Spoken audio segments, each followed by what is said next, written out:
Shalom, kembali kita akan mendengarkan renungan pada pagi ini dengan judul Mendengarkan Suara Tuhan. Mari kita tunduk kepala dan kita berdoa. Bapa di sorga, urapi hambamu dengan kuasa Roh Kudus-Mu supaya boleh menyampaikan kebenaran firman Tuhan pada saat ini. Ampun dosa kami, dalam nama Yesus Juru Selamat kami. Amin. Di dalam buku Kejadian pasal 2 ayat yang ke-16 dan 17 firman Tuhan, lalu Tuhan Allah memberi perintah ini kepada manusia, semua pohon dalam taman ini boleh kau makan buahnya dengan bebas. Ayat 17. Tetapi pohon pengetahuan tentang yang baik dan yang jahat itu, janganlah kau makan buahnya, sebab pada hari engkau memakannya, pastilah engkau mati. Saudaraku yang kasih, ayat ini menyatakan bahwa Tuhan memberi perintah atau Tuhan memberikan hukum kepada manusia pertama, Adam. Semua pohon di taman ini boleh kau makan, tetapi pohon yang di tengah-tengahnya jangan kau makan buahnya. Pada saat engkau makan, maka pastilah engkau mati. Saudaraku yang kasih, kemudian pada saat kita melihat kembali di dalam Kejadian 3 ayat yang keempat, di sana terjadi perbincangan antara ular dengan Hawa. Kejadian 3 ayat 4, tetapi ular itu berkata kepada perempuan itu, sekali-kali kamu tidak akan mati. Jadi Tuhan katakan pada saat mereka makan, mereka akan mati. Dan setan lewat media ular mengatakan pada saat mereka makan, mereka tidak akan mati.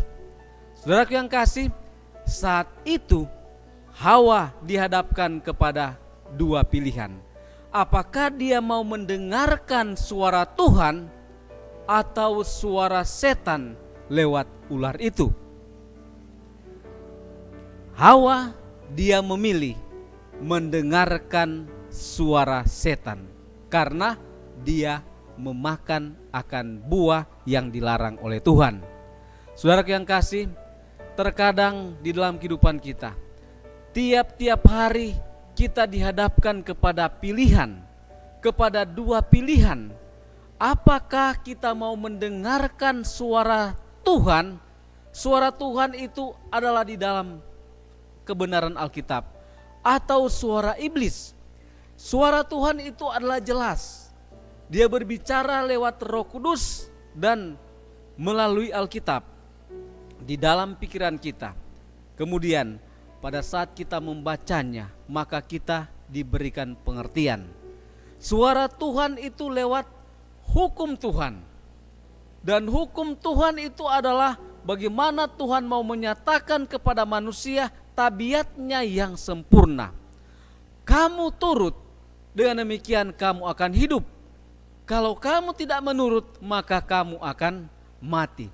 Tetapi setan, dia datang berbisik kepada manusia pertama, kalau kamu makan, maka kamu tidak akan mati.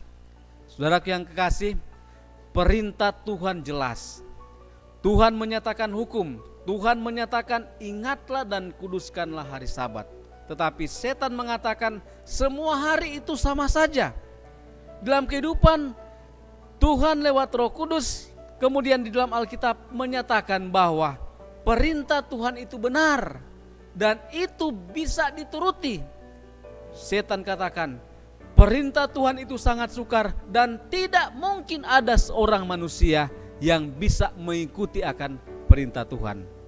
Saudaraku yang kasih, pada saat ini kita diberikan pilihan. Apakah kita mau mendengarkan suara Tuhan atau suara setan? Suara setan dia hanya mengambil ayat-ayat Alkitab, tetapi tidak mempelajari konteks bagaimana itu ditulis dan dia hanya mengambil sepotong-sepotong sehingga membuat manusia menjadi bingung. Tetapi suara Tuhan dia sangat jelas.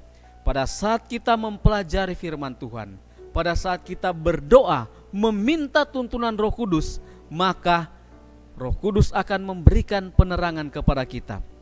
Dan pada saat kita menuruti perintah Tuhan, maka janji Tuhan, maka kita akan hidup di dalam dunia ini sampai di dalam dunia yang akan datang. Kiranya Tuhan memberkati kita dalam nama Yesus. Amin.